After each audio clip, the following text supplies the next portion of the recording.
Yuk,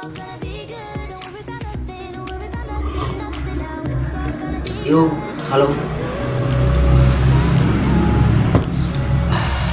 Selamat pagi, siang, sore, malam untuk kamu semua dimanapun kamu berada. Oke, kembali lagi bersama saya. Siapa nama saya? Kalian kepo ya? Mari kita kenalan ya. Perkenalkan, nama saya Agus Amos yaitu Saleh KW, NIM 24520062, program studi ilmu pemerintahan. Saya berasal dari Provinsi Papua Barat, Kabupaten Manokwari Selatan, di Distrik Ransiki, Kampung Sabri. Jadi di dalam video kali ini saya ingin bercerita tentang saya punya kehidupan di 2 tahun yang lalu. Tapi sebelum masuk ke sana, izinkan saya untuk menyampaikan beberapa hal terkait saya punya profil pribadi. Jadi saya bermaksud membuat video ini dalam hal ingin menyelesaikan suatu tugas dan tanggung jawab yang diberikan dari saya punya bapak dosen. Ceritanya tuh saya ini kuliah di Sekolah Tinggi Pembangunan Masyarakat Desa APMD Yogyakarta. Saya masuk pada tahun 2024 kemarin. Nah, dalam video kali ini saya disuruh dari bapak dosen dalam mata kuliah teknik fasilitasi. Saya punya dosen pengampu itu bapak, izin bapak dosen saya sapa Bapak Analius Giawa, SIP MSI. Jadi video kali ini saya ingin bercerita tentang saya punya kehidupan di 2 tahun yang lalu. Dan cerita ini saya kasih judul Putus Asa. Cerita ini dia punya judul itu putus asa, bukan putus cinta ya. Cerita ini berjudul putus asa. Oke, tanpa berlama-lama langsung saja saya ingin bercerita. Jadi kenapa saya bisa ada di Jogja dan mengapa saya memilih kampus Sekolah Tinggi Pembangunan Masyarakat Desa? Karena saya adalah anak dari seorang petani. Jadi saya punya bapak dan mama itu seorang petani. Kita punya hidup itu rakyat, kita berasal dari rakyat biasa, dimana tuh punya mata pencarian itu hanya berkebun dan nelayan. Di bapak saya, kalau dulu bapak saya ojek, sedangkan ibu saya sebagai petani. Saya merupakan anak pertama dari 6 bersaudara, dan adik saya yang nomor 2 itu adalah saudara laki-laki. Dia juga sudah tamat SMA, tamat tahun ini. Dan saya punya saudari perempuan yang nomor 3 sekarang sudah berada di SMA kelas 2, dan saya punya saudara yang nomor 4 sekarang sudah kelas 6 SD, dan saudara perempuan yang nomor 5 sudah berada di SD kelas 4, dan saudara laki-laki saya yang bungsu sekarang sudah berada di TK. Kami merupakan 6 bersaudara Di dalam cerita ini ada rasa sedih, ada juga rasa kecewa, ada juga rasa bahagia. 3 rasa yang mengandung dalam sebuah cerita ini, dan itu nanti akan menjadi sebuah cerita yang akan saya bahas pada saat ini. Iya, seperti yang tadi sudah saya katakan di awal tadi, tema dari cerita ini itu dia punya judul itu putus asa. Judul dari cerita ini tuh dia berjudul itu putus asa dan bukan putus cinta. Mengapa saya memberi tema putus asa? Karena rasa yang saya rasa bukan rasa tentang cinta, tapi rasa tentang sebuah kekecewaan yang terjadi di dalam saya punya kehidupan pada 2 tahun yang lalu. Pada waktu itu saya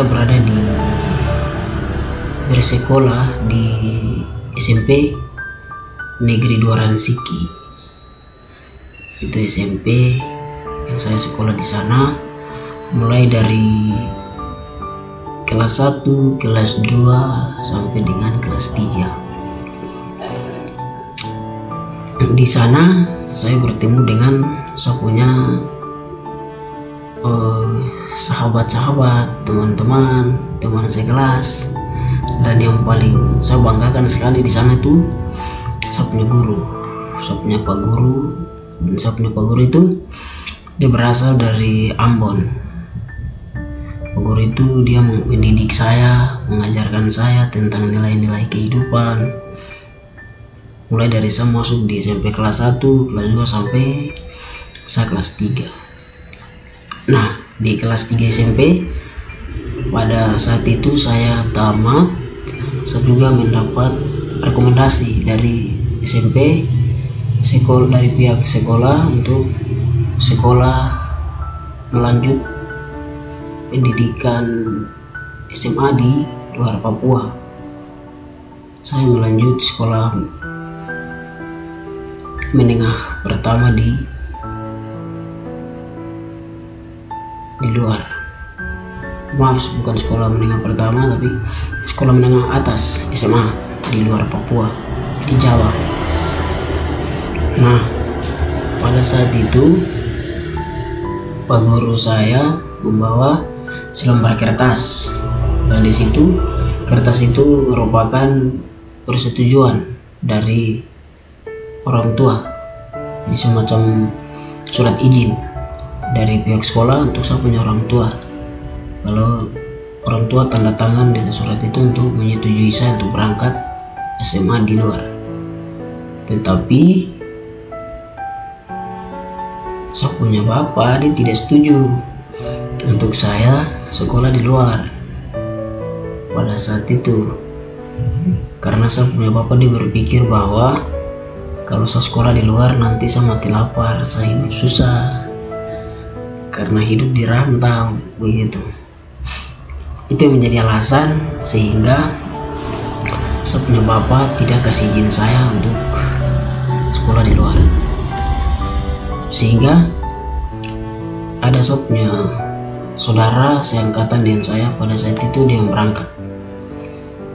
berangkat dan saya tetap masuk di sekolah di daerah saya. Saya lanjut lagi di SMA. Lanjut di SMA mulai dari kelas 1, kelas 2 sampai dengan kelas 3 di SMA. Nah, di dalam kehidupan saya selama di SMA, memang saya merasakan sebuah kehidupan yang sangat-sangat pahit, dimana sebagai seorang anak yang tertua tentu memiliki tugas dan tanggung jawab yang sangat besar. Setelah saya berada di bangku SMA,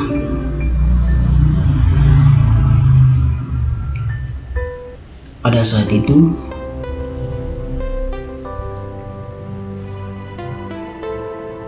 saya masuk di SMA tahun 2019. Pada waktu itu kan COVID-19. Jadi COVID-19 itu kami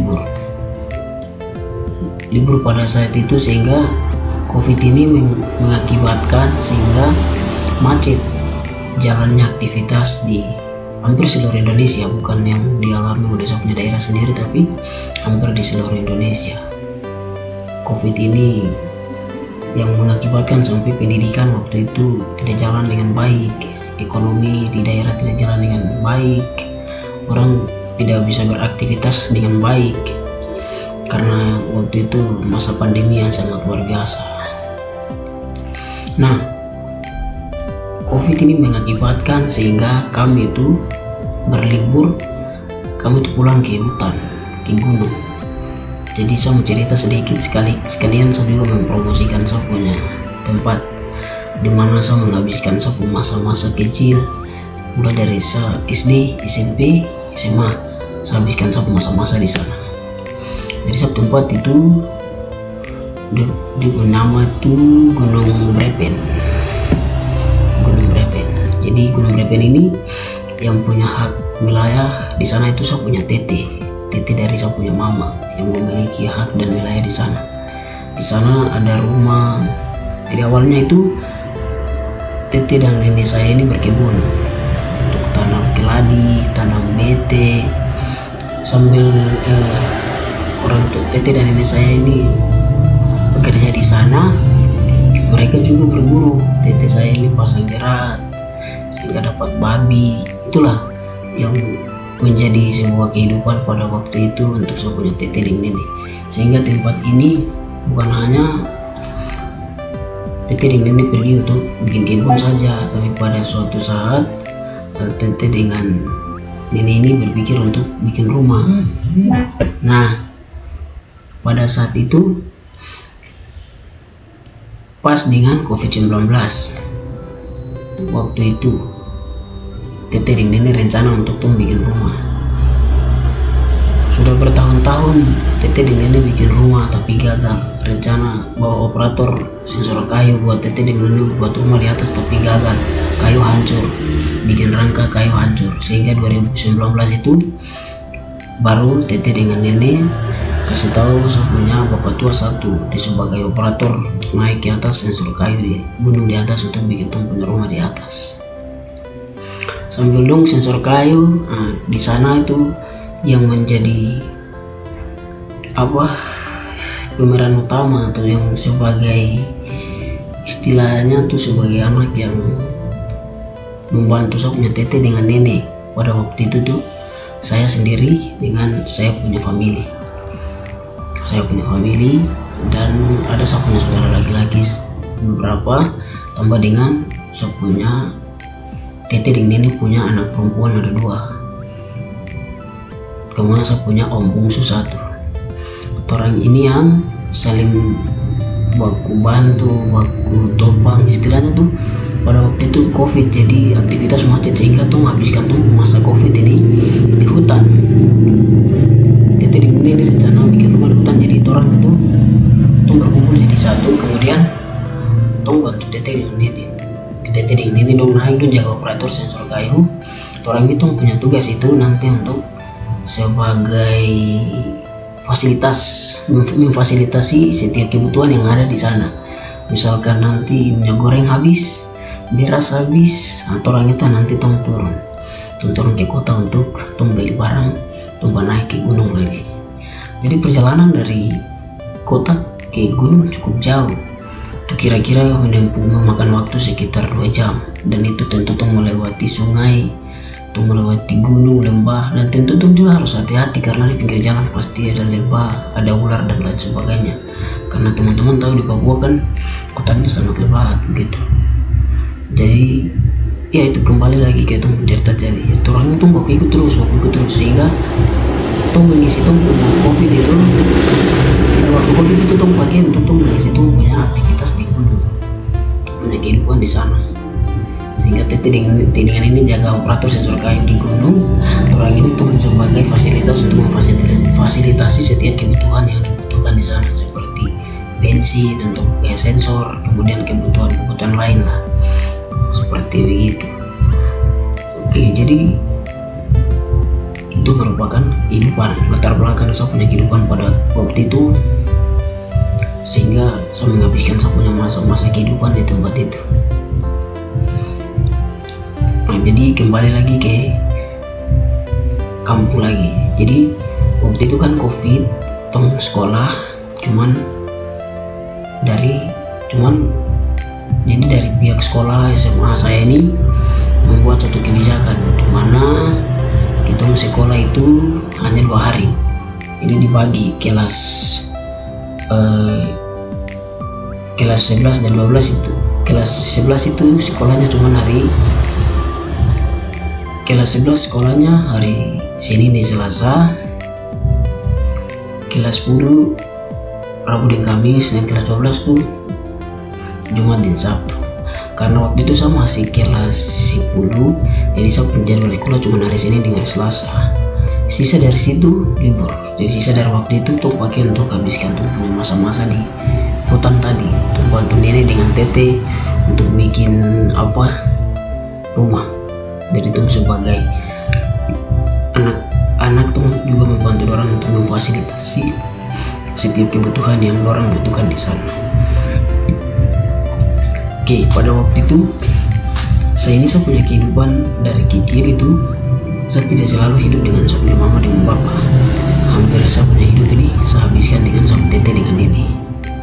Orang tua ini saya pergi mungkin saya berangkat ke Jogja kuliah ini baru saya terlepas dari orang.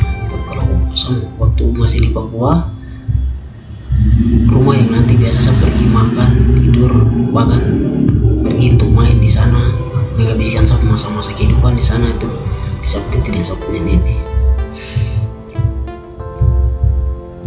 Itu cerita terkait punya kehidupan pada waktu itu, COVID yang mengakibatkan sehingga macetnya sebuah aktivitas yang berlangsung pada saat itu.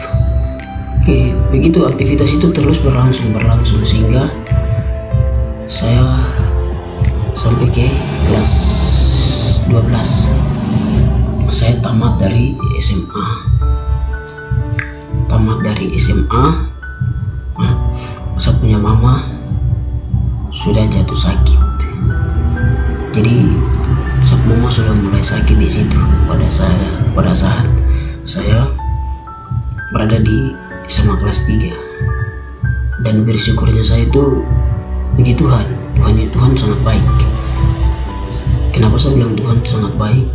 Karena saya mulai sekolah dari SMA kelas 1, kelas 2 sampai kelas 3 dulu, sampai saya sudah tamat, baru mama jatuh sakit.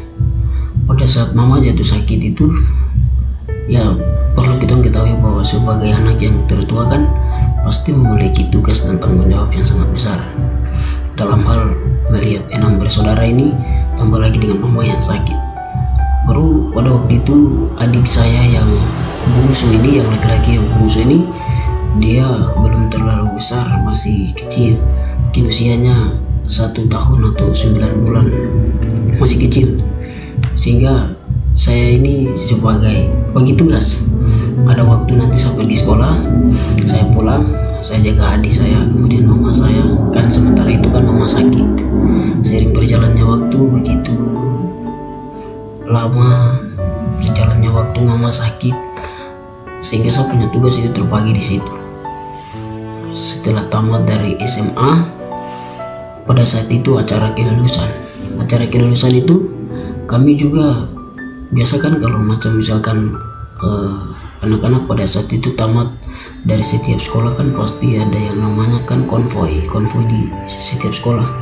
Acara itu saya tidak terlibat di sana karena waktu saya habis bersama saya punya mama di sana, saya tidak ikut. dengan alasan itu saya punya mama sakit, sehingga saya pulang dari sekolah setelah terima saya punya surat kelulusan, saya pulang ke rumah untuk menjaga saya punya mama. Di sana udah saya mulai duduk bercerita dengan saya punya mama. Saya bilang, "Mama, saya sudah tamat SMA dan tahun ini saya mau kuliah." Pada saat itu afirmasi 2022 juga ada sempat buka, saya langsung tes. Saya tes afirmasi pada tahun 2022. Pada saat itu saya tes, tapi semua itu karena mungkin jalan Tuhan, sehingga saya tidak dapat. Mungkin karena saya punya mama sudah sakit, jadi Tuhan lihat kalau saya mama sakit, saya tidak bisa jauh dari saya punya mama. Saya tes sehingga saya tidak dapat. Langsung saya kasih tahu buat mama, saya bilang, "Mama, saya sudah urus pemberkasan, tinggal dengar hasil." Pada saat itu saya sudah urus pemberkasan, saya tinggal dengar hasil. Tapi mungkin 2 atau 3 hari baru nanti dari pemerintah daerah melalui dinas pendidikan dorang umumkan hasil itu. Kaget begini, beberapa hari ke depan saya punya mama kasih tahu buat saya. Dia tanya, "Begitu mau pergi kuliah?" Saya bilang, "Ya mama, saya mau pergi kuliah." Mama berbicara dengan muka yang sangat sedih, lalu dia memberitahukan kepada saya, "Mau pergi kuliah dari mama baru nanti siapa yang jaga mama dengan adik-adik dorang ini." Nah, mama punya kalimat itu menyentuh saya punya hati, sehingga saya langsung berpikir, begitu biar sudah saya urus mama sembuh dulu, baru nanti saya berangkat untuk pergi kuliah. Sudah, saya langsung mengambil keputusan bahwa saya tidak kuliah pada saat itu. Pada saat itu saya tidak melanjut kuliah, saya langsung membatalkan saya punya perjalanan kuliah pada tahun itu 2022 itu. Saya fokus untuk mengurus saya punya mama. Bersyukurnya itu karena saya sudah tamat SMA pada waktu itu, jadi saya bisa membantu mama untuk mengurus mama pada saat itu. Mama sedang sakit pada tahun 2022 itu. Seiring berjalan waktu dengan penuh harapan, dengan doa, dengan perjuangan, berharap nanti mama sembuh sehingga saya bisa melanjutkan saya punya studi.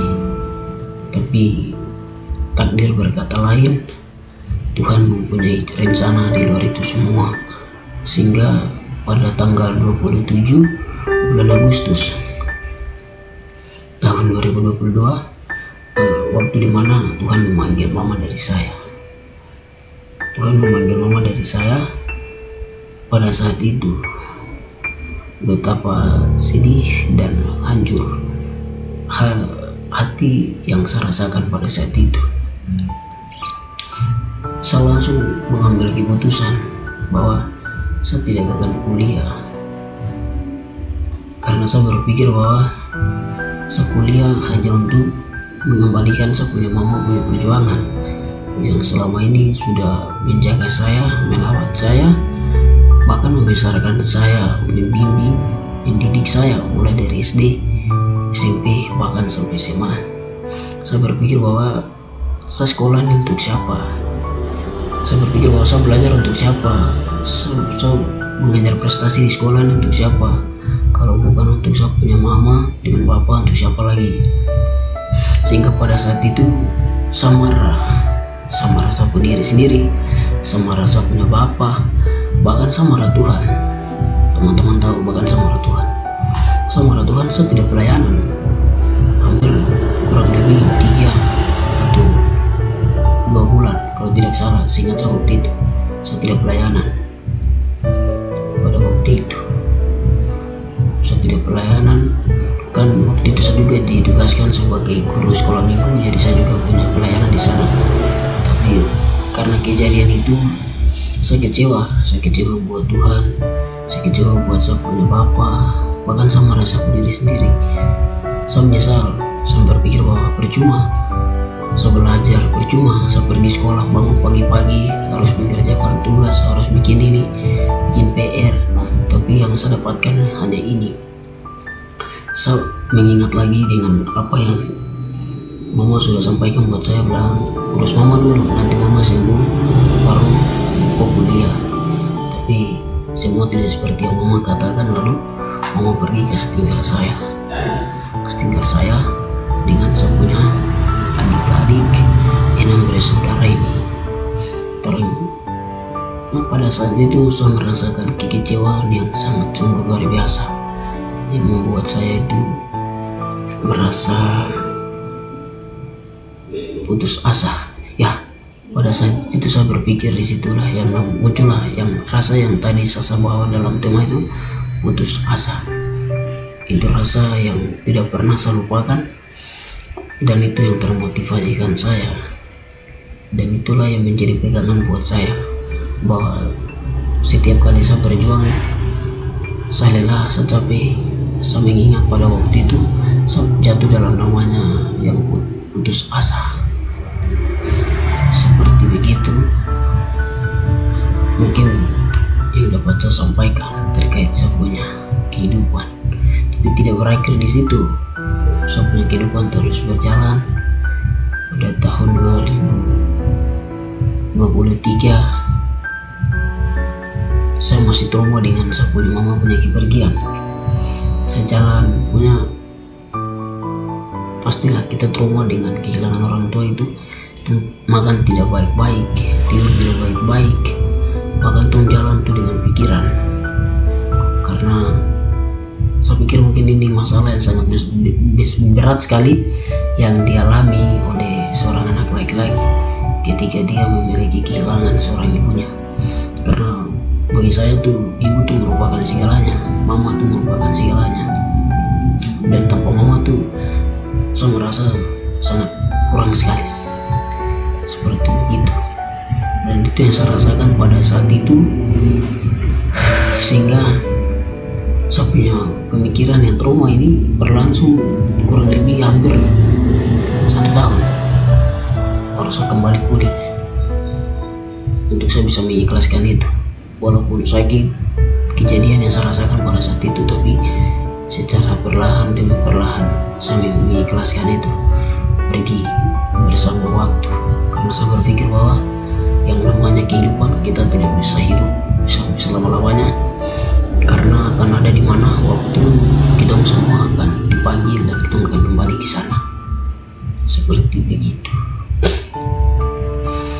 Sehingga pada tahun 2023 saya memaafkan saya punya diri sendiri, saya memaafkan saya punya bapak, dan saya memaafkan Tuhan.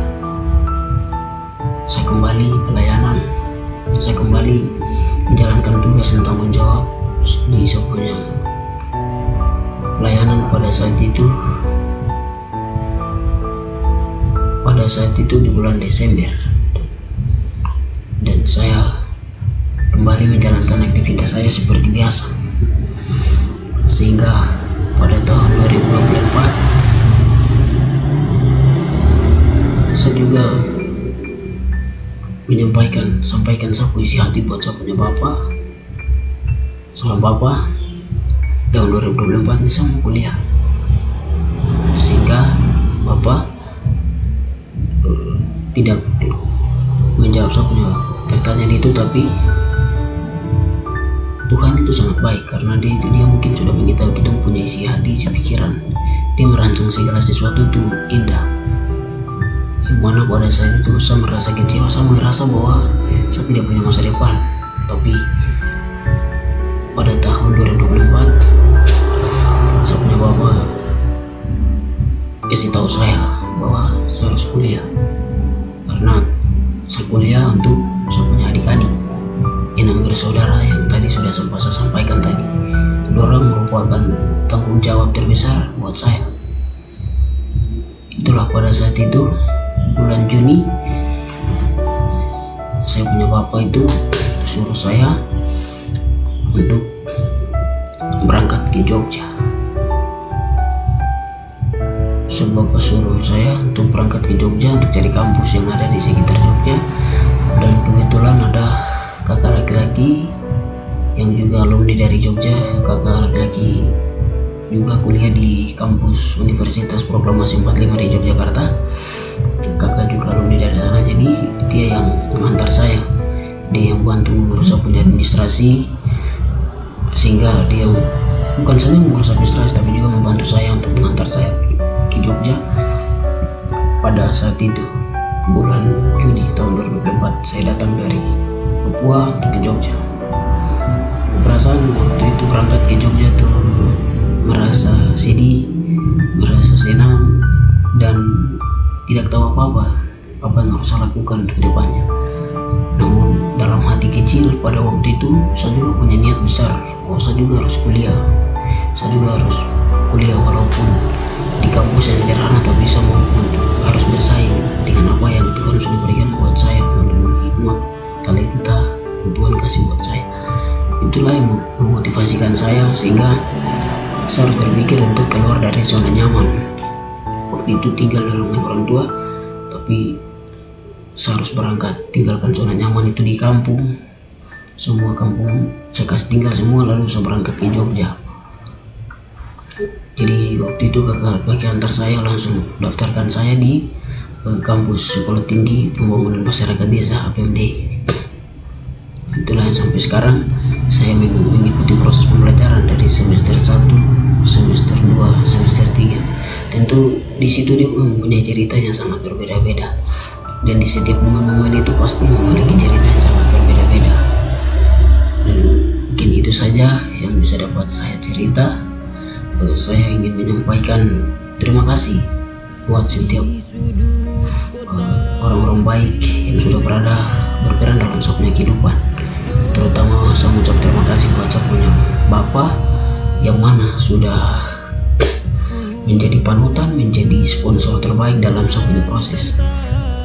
Mungkin video kali ini saya bahas tidak menyinggung perasaan siapapun, tapi itu video kali ini mau menjadi motivasi buat saya punya diri sendiri dalam mengejar saya punya cita-cita yang nanti sedang saya perjuangkan di Sekolah Tinggi Pembangunan Masyarakat Desa APMD di Yogyakarta. Mungkin sekian dari cerita saya pada saat ini. Mohon maaf apabila ada kata kalimat yang saya sampaikan menyinggung perasaan dari setiap tokoh-tokoh pemeran yang sudah saya bawa dalam sebuah cerita ini. Mohon dimaafkan, dan saya mengucapkan terima kasih buat partisipasi yang sudah mau menonton saya punya video ini. Jangan lupa like, komen, dan membagikan video ini sehingga kita sama-sama belajar bahwa di dalam setiap kita punya proses kehidupan, Tuhan Yesus itu punya rencana yang baik dalam setiap kita punya proses kehidupan. Untuk itu saya mau mengajak saudara-saudara semua, mari kita tetap tekun dalam setiap kita punya proses. Kita perlu untuk kenali kita punya diri sendiri, bahwa setiap diri sendiri pasti memiliki yang namanya potensi. Apa potensi yang ada dalam saya punya diri? Itulah yang saya kembangkan. Dimanapun saya berada, saya siap untuk menjalankannya. Baik saya susah, saya senang, tapi itulah proses, maka saya siap untuk menjalaninya. Mungkin sekian dari saya punya cerita ini. Jangan lupa bagikan di setiap story, di akun-akun IG, WhatsApp, sehingga kita saling sharing. Mungkin sekian dari saya. Terima kasih. Sampai jumpa di video selanjutnya. Selamat pagi, siang, sore, malam, untuk kamu semua dimanapun kamu berada. Om Swastiastu, Namo Buddhaya, salam kebajikan, Rahayu. Tidak